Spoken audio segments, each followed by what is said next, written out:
magacaygu waa Dr. Anisa Toobaanle ahna dhakhtarad ku takhasustay cudurrada haweenka daaweyntooda iyo qalliimadooda.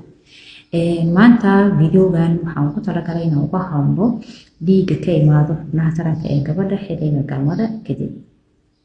Laba xaaladood way noqon kartaa. Xaaladda koowaad oo ah inaynu jirin waxyaabo khatar ah oo ay sababeen dhiigga inuu imaado. suurtagal ah inay yihiin waxa sababay waxyaabo yaryar xanuuno yaryar oo la daaweyn karo. Waxa kamid ah marka xaaladda sidii aan ku hormaro xanuunadaas waxaa kamid ah in caabuq uu ku sameysmo minka afkiisa ama xubinta taranka farjiga inuu dhiig caabuq ku sameysmo. Caabuqaas oo nabarka meesha ku sameysmayna kadib dhiig ka imaado.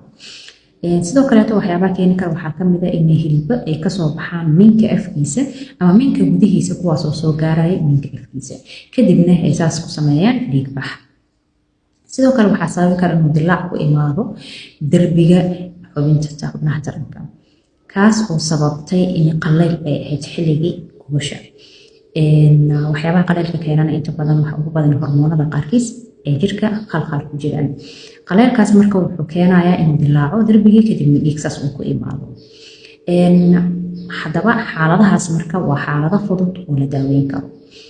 laakiin waxaa jirta mararka qaar ee dhiiggaas ka imaaday xubinta taranka ee gabadha xilliga gubasha uu calaamad u yahay xanuun khatar ah sida kansarka ku dhaco minka afkiisa. waana calaamadaha ugu horeeyo ee lagu arko kansarkaas. xaaladaasna waxaa laga yaabaa si degdeg ah dhakhtar ula xiriirtid in la daaweeyo oo xilli hore la ogaado kadibna ay fududaato daaweyntiisa. haddaba haddii aad isku aragtid dhiig inuu ka imaanayo xubintaada taranka xilliga gubasha waxaa u baahan tahay si degdeg ah inaad dhakhtar ula xiriirtid oo talo caafimaad aad raadsatid.